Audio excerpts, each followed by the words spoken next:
Welcome to the Great Detectives of Old Time Radio. From Boise, Idaho, this is your host, Adam Graham. If you have a comment, email it to me, box13@greatdetectives.net. Follow us on Twitter at Radio Detectives, and check us out on Instagram, instagram.com/Great Detectives. If you are enjoying this podcast, you can follow us using your favorite podcast software. Our listener support campaign continues. You can support the show using the Zelle app to box13@greatdetectives.net. If you're listening on YouTube, you can send a super thanks directly from YouTube by pressing the dollar link. After today's podcast, I'll be talking about not only our plans for Thursday, but also for longer-term, upcoming future podcast plans. So be sure and listen for that. Now, it's time for Mr. Chameleon. The original air date, October the 13th of 1948. The case of murder and the House of Whispers. Next, Mr. Chameleon, the man of many faces.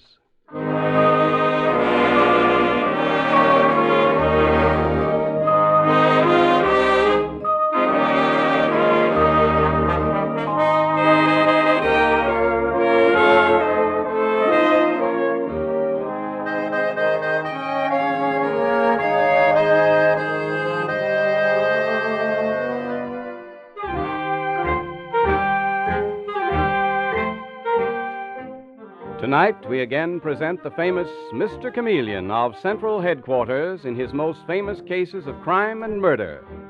Brought to you by the makers of genuine Bayer aspirin. As all of you know, Mr. Chameleon is known in the police as Chameleon, the man of many faces, who appears in various disguises to track down his prey. The audience always knows who Mr. Chameleon is, but the criminal he is tracking down seldom does.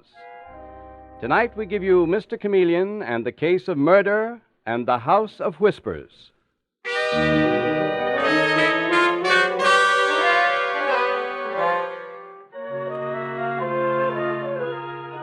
It is early morning, and that section of New York City known as Greenwich Village is just coming to life.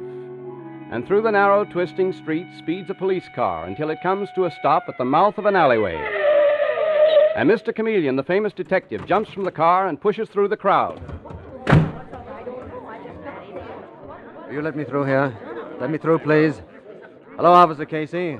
Where's Detective Sergeant Arnold? Right in there, Mr. Chameleon. It's a nasty job. Yes, sounds as if it were. Dave, hello. Mr. Chameleon, don't tell me they sent you down. Why not? Tell me a blind beggar had been murdered, stabbed to death. Let's have a look at him. He was known around these parts as Blind Barney. As you can see, he has all the paraphernalia of a beggar. Only he wasn't blind. What? No, I don't think so, Dave. The coroner will have to verify it, but I'm pretty sure this man could see. Look at his eyeballs. What's this? Yeah. Someone carved an X on his cheek. Yes, so they did. An X? What could that be, do you suppose? A brand? A warning? Dave, is that another blind man I hear tapping down the street? It's 3 of them, Mr. Chameleon. 3? What on the... Officer Casey. Yes, Mr. Chameleon. Those 3 blind men... No, it's 4. Where did they come from? Where are they going? Oh, them, sir. Well, they come down this street every morning. And Blind Barney, God rest his soul, he used to do the same thing. You see that nice-looking old house, the red brick one with the white door? Yes. Well, sir, that house belongs to a family named Jones. Eben Jones and his 2 sisters, Abigail and Priscilla. And those 3 people are famous all over this neighborhood for their charity and their goodness. They never turn anyone away. If you're sick or hungry or without a roof over your head, all you do is ring that doorbell and the Joneses look after you. Well, that's amazing. They must feed half the beggars in New York. It looks that way sometimes, Mr. Chameleon. I'm telling you, they're saints. Well, they must be. I think I'll have to ring their doorbell myself. They might be able to tell me something about the murdered man, Blind Barney.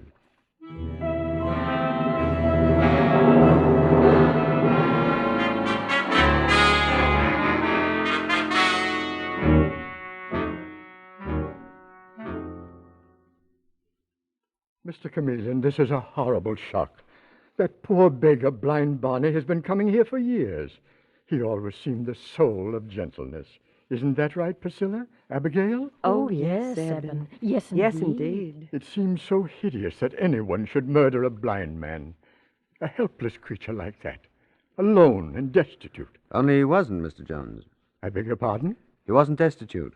We found $300 in cash sewn in the inner lining of his coat. Also, he wasn't blind. He could see as well as we can. Oh, no. Oh, Eben. Poor old lost soul.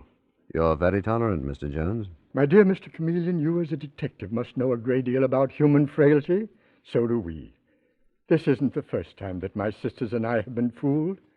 But I'd rather be fooled a dozen times over than to turn away one deserving person who needs my help. Mr. Jones, there aren't many like you in this hard-boiled world we live in. I'm simply following the teachings of my father. He was a very great man, wasn't he, Abigail, Priscilla? Oh, yes. Yes, indeed, Eben. He was a New England shipbuilder, Mr. Chameleon. He left a fortune to me and my sisters here, along with the provision that we devote our life to good works. We've tried our humble best to live up to his example. Well, I should say that you've succeeded in a big way, Mr. Jones. How many beggars do you feed here a day? Between 30 and 50. I must show you through the house.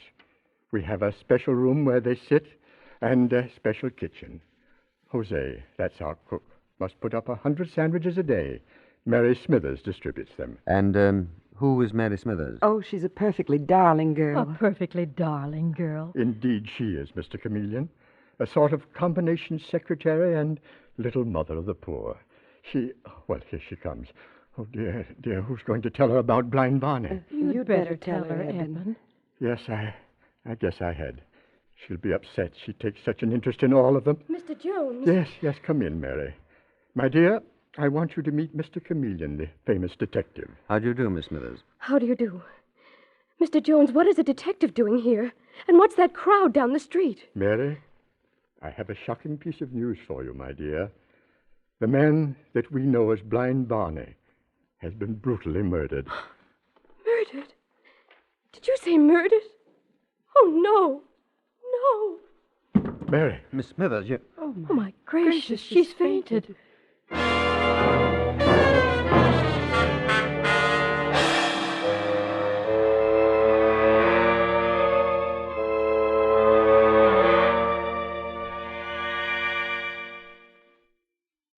told you, Mr. Chameleon, that Mary would be upset. I hardly thought she'd be so upset that she'd faint, Mr. Jones. She'll be all right in a moment, and then you can question her. Meanwhile, if you're interested in seeing our house and how we care for poor people... Yes, I am deeply interested. You're doing a wonderful work here, Mr. Jones, you and your sisters. My father always believed that charity should have the personal touch. Mm-hmm.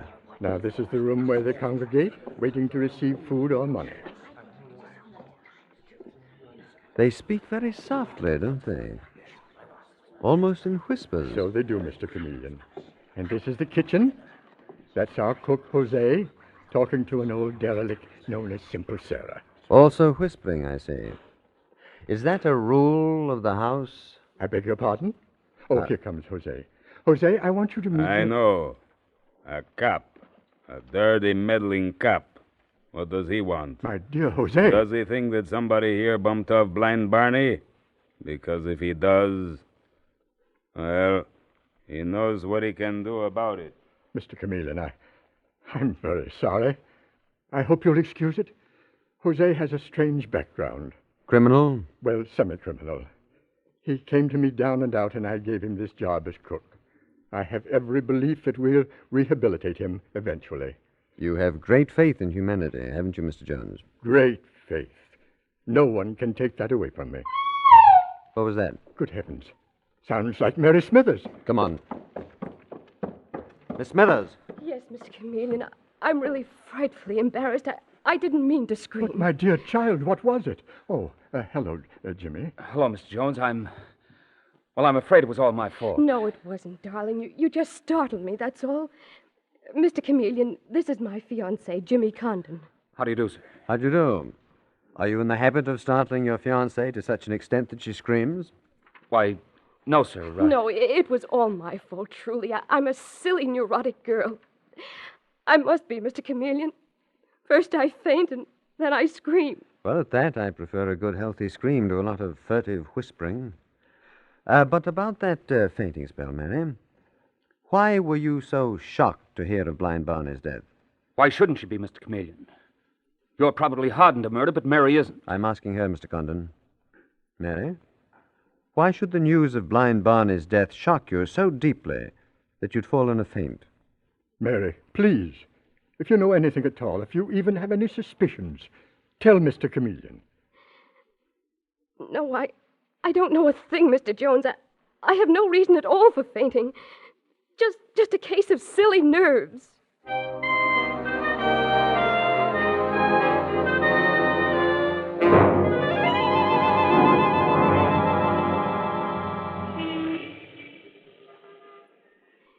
Jimmy. Yes, darling? I've enjoyed the evening so much. It did me a lot of good to forget things for a while. Mary, what is it you want to forget? Why are you so nervous? I thought you liked your work, and the Jones adore you. They treat you like a daughter. The Jones have nothing to do with it, Jimmy. They're wonderful, all three of them. But there's something going on in that house, something evil. Jose, the cook, he frightens me terribly. And all those beggars who come there, they whisper, whisper, whisper. Oh, this is all nonsense. Jimmy, you're not being honest with me. You don't believe it's nonsense. This morning when I said I was going to tell Mr. Chameleon, the detective, of my fears, you grabbed my arm so hard you made me scream. Why? Why did you do that to me, darling? Because if anything strange is going on in the Jones house, I want you to keep out of it. Do you understand? Keep out of it, Mary. But... Jimmy, listen.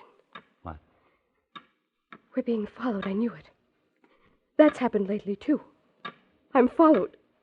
By a blind man? Yes, they take turns at it. Oh, darling, I'm so afraid I can't go on like this. Tomorrow morning I'm going to the police and see Mr. Chameleon. And not even you, whom I love, can stop me.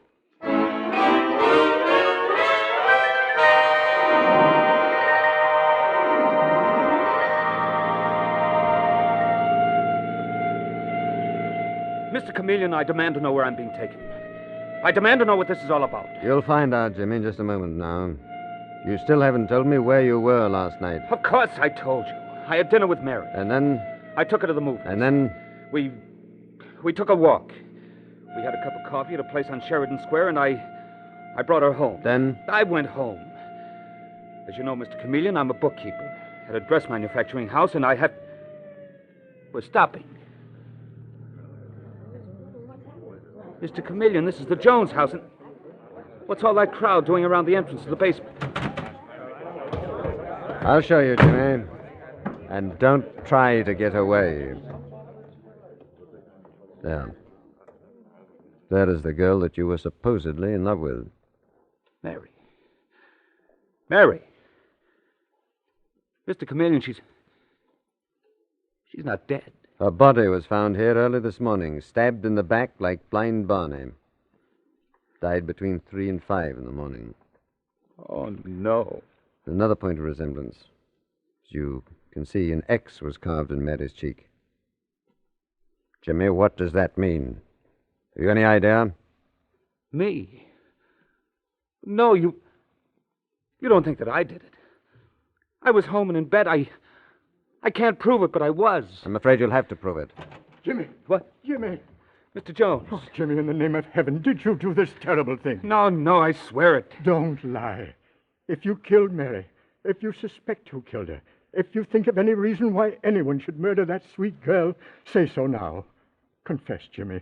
Confess, my poor boy, for the good of your soul. I have nothing to confess. Mr. Chameleon, believe me. I'm sorry, Jimmy, but I don't believe you. We'll have to take you down to police headquarters. I am thoroughly convinced that you have a great deal to tell us. I didn't do it. I tell you, I didn't do it. There is a sign over my desk at headquarters that says the innocent must be protected, the guilty must be punished. And it means exactly what it says.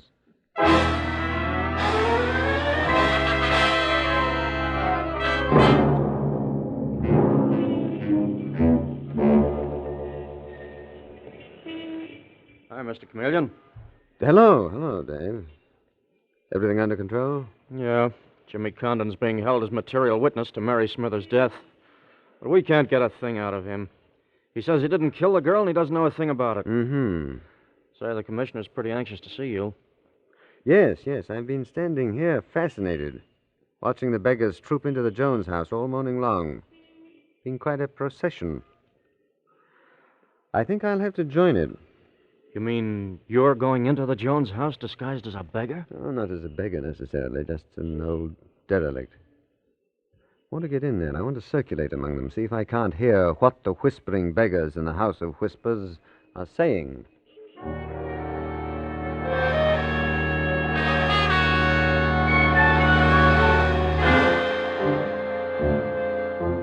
Mr. Chameleon and the Case of Murder and the House of Whispers continues in just a moment. Next time you want relief from an ordinary headache, neuritic, or neuralgic pain, remember that one thing you can take with complete confidence is genuine Bayer aspirin.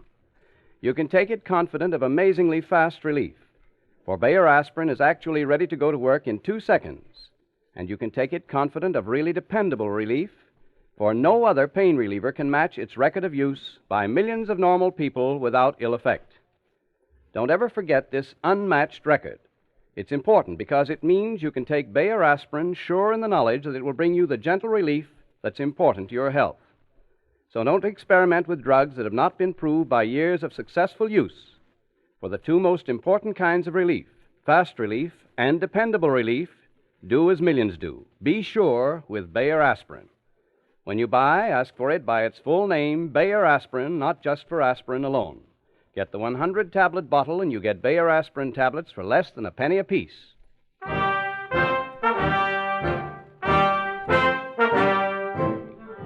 And now back to Mr. Chameleon and the Case of Murder and the House of Whispers. It is the following morning, and in the office of the police commissioner, the commissioner and Detective Sergeant Dave Arnold are talking together, and Dave is saying, Look, Commissioner, you know as well as I do that Jimmy Condon murdered Mary Smithers. He sits there in his cell and he won't open his mouth. Why? Because he's got nothing to say. It's an open and shut case. Now, don't let Chameleon hear you say that, Dave. He doesn't believe there's such a thing as an open and shut case. All right. He's smarter than I am. I agree. I don't come any smarter than he is, but... Dave, did you have to add that but? Mr. Chameleon. I'm sorry. I'm just practicing up on my eavesdropping. Expect to do a lot of it from now on. Well, what do you think? I have a chance to get by, Commissioner? By gosh, you'd fool me. Where'd you get that 5 days' growth of beard and the inflamed eyelids? You look terrible, Mr. Chameleon. Why, thank you, Dave. Most of it's makeup, since I haven't had time to grow a beard. Yes, but the trembling hands, the shuffling walk. I'm telling you, you'd fool me. Those beggars are harder to fool than you are. I talked to that stool pigeon that we use on the Bowery. He's going to sponsor me. He's going to spread the word around that an old bum named Joe Tracy has just hit town. And you're going to the Jones house disguised as Joe Tracy? Yes, indeed, Commissioner. You see, Joe Tracy goes anywhere where he can get a free handout. I might add that old Joe is very, very deaf. So deaf that perhaps when he's in the room, people won't feel it's necessary to talk in whispers.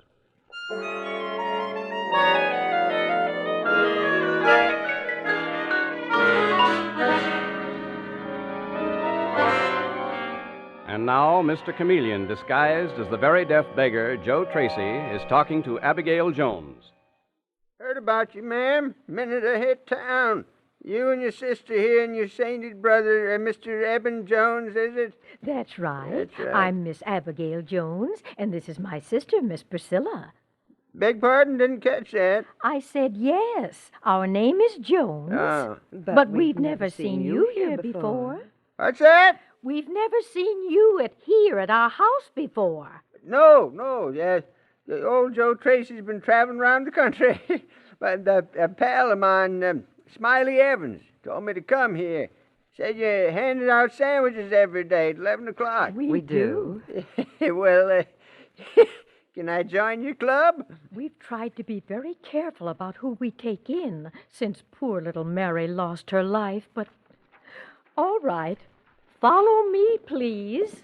Thank you, Miss Abigail. Thank you, thank you, thank you. 1,000 blessings on your head. You'll wait in this room, please, with the rest of our friends. Jose, the cook, will take care of you. Jose. Yes, Miss Abigail. This gentleman is new here. He was sent by Smiley Evans. Please see that he's taken care of when the food is given out. He's also very deaf. You have to shout at him. Yeah? So you're deaf, are you? And Smiley Evans sent you, huh? I always thought he was a stool pigeon. Huh? What'd you say about Smiley Evans? Oh, so you heard that, did you? I say you heard me mention Smiley Evans. Yeah. No, I didn't, but I can do some lip reading. When you mentioned Smiley Evans, I got that fine. Did you also get it when I said I thought Smiley was a stool pigeon? A spy for the police? Smiley? No, is that a fact? Say, you can't read lips when people are behind you, can you? Yeah, are you nuts? You think I got eyes in the back of my head? Excuse me, will you? I got to talk to my girlfriend, Simple Sarah. She's a panhandler like Smiley Evans. I'll tell her you know him. Hey, Sarah. Yeah? You see that old creep? He says he's deaf. I'm going to find out. We'll go up behind him and pretend you're going to jab a pin in him. We'll talk in ordinary voices and see if he turns round, okay? Sure, Jose. Can I really jab a pin in him? You do just like I tell you, that's all. Now, let's go. Now listen, Sarah. You cut it out. You go around jabbing pins in people, and they put you in a nut house. I won't hurt him. Now cut it out. He's a nice old guy. Deaf as a post, but you leave him alone. You mean he can't hear me now when I'm standing right back of him? No. Then I'm going to stick this pin right into him and make him jump. I'm going to stick it right into him. Jose, he ain't moved a muscle. No. I guess he was on the level. He's deaf all right, and like he said, you can't read lips when the person is behind you. Can't I stick him? No. All right, Sarah. I got something special for you in your sandwich. You have? Yeah, something very special.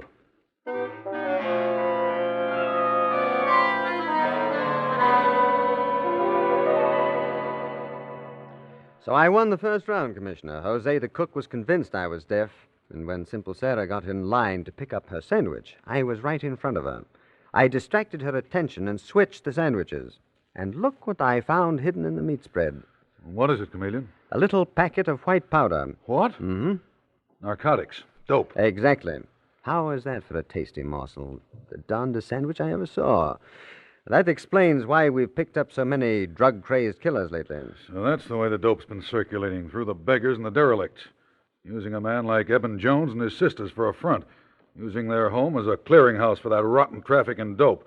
Well, we'll take care of that, and fast, too. No, wait, Commissioner. Huh? Before you pick anyone up, Simple Sarah or Jose... But, Chameleon, don't you realize that Simple Sarah must have already reported that you got the sandwich that was intended for her? Of course I do. They're on guard. They're on the lookout for me. Yes, and they'll waylay you and murder you the way they did Blind Barney and Mary Smithers. Who will? Simple Sarah? Jose? One of the other derelicts? Which one? That's what I want to know. And that is what I intend to find out tonight. But, Chameleon... One other thing, Commissioner. Release Jimmy Condon. If he's in on this narcotic ring some way, he'll be waiting there at the Joneses' house for me. What are you going to do? Going to return the sandwich. I'm going to stand in the entrance hall with the whole house at my back and give the killer plenty of room to move up behind me. Because, don't forget, Commissioner, I am disguised as a deaf old man, old Joe Tracy, and I can't hear a thing that's going on behind me.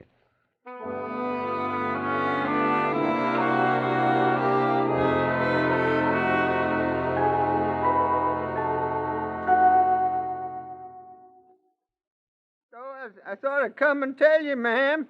Miss Abigail, ain't it, Miss Abigail? Yes, I'm Miss Abigail. Yeah. So I thought I should come and tell you, seeing you've been so kind. Don't want you to get in no trouble with the police or nothing. The police? Sure, you and your brother, Mr. Eben Jones, you're angels from heaven, but there's somebody in this house that... I ain't talking too loud, am I? Well, you're not exactly talking quietly, Mr. Tracy. And I still don't understand what it is that you want. It's so late at night. Yeah, I know, Miss Abigail. I'd have come sooner, but I couldn't get uptown. Anyways, here's the sandwich Jose, the cook, gave me by mistake. So he came, Eben. Yes, Priscilla. I thought he would. He brought the sandwich, too. Hey, you listening? Miss Abigail, you look so scared. No, Mr. Tracy. I'm listening, but... Yeah, well, anyways, here's the sandwich. Be quiet, Eben. He can't hear us. He wouldn't hear us till we're on him. See? See, Miss Abigail, there was a package of powder in this sandwich, and that powder, I knew what it was right off. Now do it. Now, Eben. No, we're not close enough. So I says to myself, got to warn the Joneses so they can get to the police, 'cause someone in this house of yours, Miss Abigail's running a dope ring. In fact, they're standing behind me now. They intend to kill me. No! The way they killed Blind Barney and poor Mary Smithers. No! Dave! They turned out the lights. Are you okay? You okay, Dave? Yep. I've got him, too. So have I. All right. No use struggling. I'll use this gun if I have to. Turn on those lights, Miss Abigail. You don't, so help me, I'll shoot. There. That's better. Well, look who we have here. The saintly Eben Jones, the friend of the poor, and his sister Priscilla. Let go of me, you dirty cop. Priscilla, who ranked second to her brother in saintliness, and who probably did the mutilating after he did the killing. That little X she took such pleasure in carving on her victims' faces, as a warning to anyone else who might betray them. Who are you? You're not a beggar. You're not... Don't you know who he is? Haven't you guessed? Tell them, Dave. He's Mr. Chameleon of Central Headquarters. Mr. Chameleon. Oh, no. Eben, we've been tricked. Mr. Chameleon, really, this is all a hideous mistake. We are not criminals. We're not dope peddlers. We're certainly not murderers. No? Well, I'm afraid Detective Sergeant Dave Arnold here will testify against you. I heard you, Mr. Jones, when you were moving up behind me, and Dave saw you when you raised your hand with that knife in it to kill me. His eyesight and my hearing are in perfect condition. I assume the police will accept that as evidence.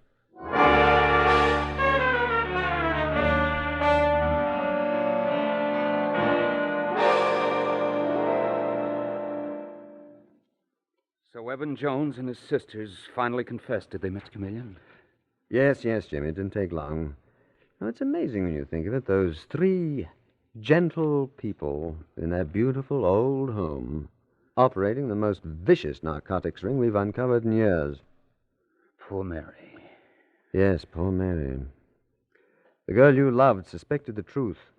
So did you, didn't you, Jimmy? That's why you kept quiet. You were afraid of them. You feared them more than you did a murder charge.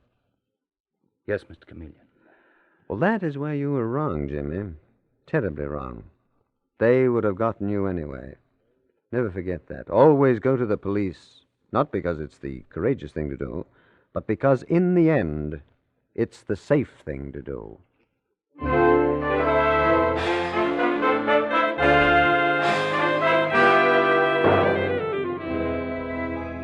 And with these words, Mr. Chameleon concludes tonight's murder case.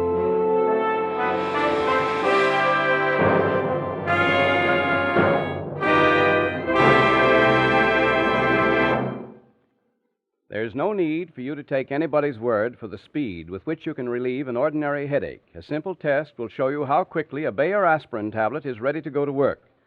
Just drop the tablet in a glass of water and watch what happens. How quickly it disintegrates indicates how quickly it's ready to go to work. And as you'll see, it starts to disintegrate before it reaches the bottom of the glass. Because Bayer aspirin does the same in your stomach, because it's ready to go to work in 2 seconds, it brings relief with amazing speed. So for fast pain relief, take advantage of Bayer aspirin's remarkable 2-second action. And when you buy, ask for it by name, Bayer aspirin, not just for aspirin alone. Get the 100-tablet bottle and you get Bayer aspirin tablets for less than a penny apiece.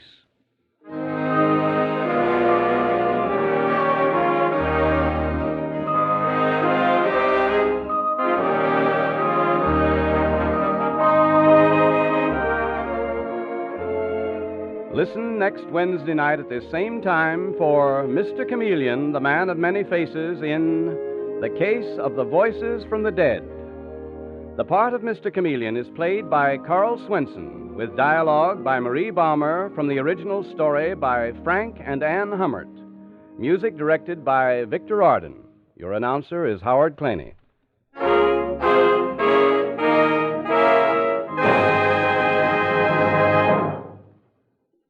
After years of work, a revolutionary new toothpaste has been developed called Lion's toothpaste.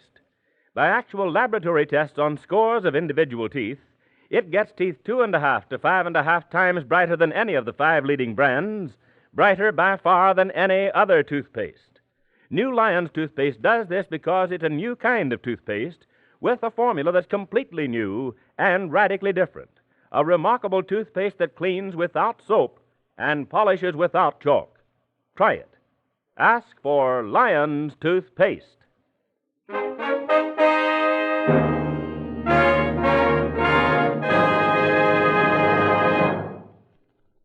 Listen for Mr. Chameleon in The Case of the Voices from the Dead next Wednesday night at this time. This is CBS, the Columbia Broadcasting System.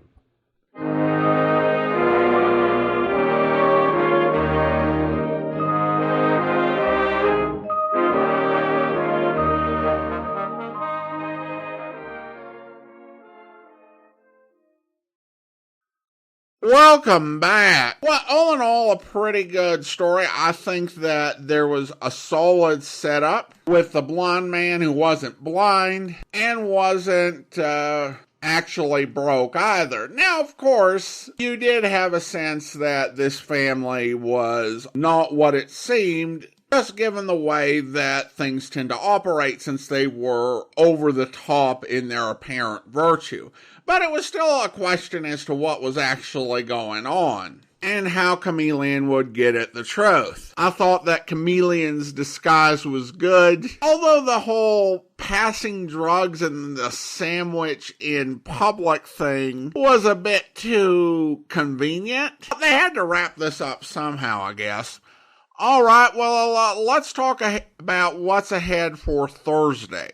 Mr. Chameleon is going to be with us for some time. Some of this does depend on what new episodes come into circulation, but I expect that in season 15 we will begin our run through Mr. and Mrs. North. And when we do Mr. and Mrs. North, we are only going to do the radio episodes that feature Joseph Curtin and Alice Frost. We're not going to do the later Barbara Britton and Richard Denning episodes. And this is not in any way a reflection on them as actors. In fact, they are off stage for most of the episodes, which is part of the problem with that run. And that it's kind of appears as a problem towards the end of the Curtin Frost run, but it's definitely much more pronounced when you get into the Denning Britton run, and not at all pleasant to listen to for my part. So we are only going to do the Curtin and Frost episodes. And then once we finish those, which will take 40 weeks, and this will be sometime in season 16, after 13 years of bringing detective programs to you 6 days a week, we will return 5 days a week of detective programs with a Saturday episode which will be old-time radio adventure themed. And we'll start by playing kind of shows that people have wanted that are close to the detective genre, but aren't. Things like Voyage of the Scarlet Queen. The first thing we'll play will be Bold Venture. And we'll alternate a bit between playing through the adventure series as well as playing through anthology programs. Eventually, when we get to programs that are not at all close to the detective genre, for example, I will eventually want to do the Scarlet Pimpernel. It will drop out of the Great Detectives podcast and just be its own. I'm hoping to build up audience for old-time radio adventures for a few years with programs that are kind of close to the detective genre before we totally cut it off from Great Detectives. Now, in the past, I'd mentioned that I'd planned on doing a science fiction old-time radio podcast, and I'm not really feeling that anymore. Although I do think that some of the more adventure-based juvenile science fiction series may have some potential with other adventure series that were more targeted towards younger audiences. And that's something I am thinking about is whether we would want to do a podcast with adventure series that were targeted towards a younger audience. Things like Tarzan and Flash Gordon, Space Patrol. I enjoyed doing Superman, although I'm not sure that taking 10 years to get through the series was the best decision. I am considering what we might do with those sort of adventure-based series. The other idea I've had is kind of a family hour old-time radio program. It would be built around a long-running sitcom, and it would air every week that the sitcom aired, and it would take summer breaks. So it would kind of be synchronized. So you would be getting seasonal episodes, and if there were missing episodes of the sitcom, then you would substitute something else. And you would have the sitcom at the top of the hour, and then at the bottom of the hour, you would have a family-based drama, whether it was Hallmark Playhouse or Family Theater or Cavalcade of America. And those are a couple ideas that I'm thinking about at the moment.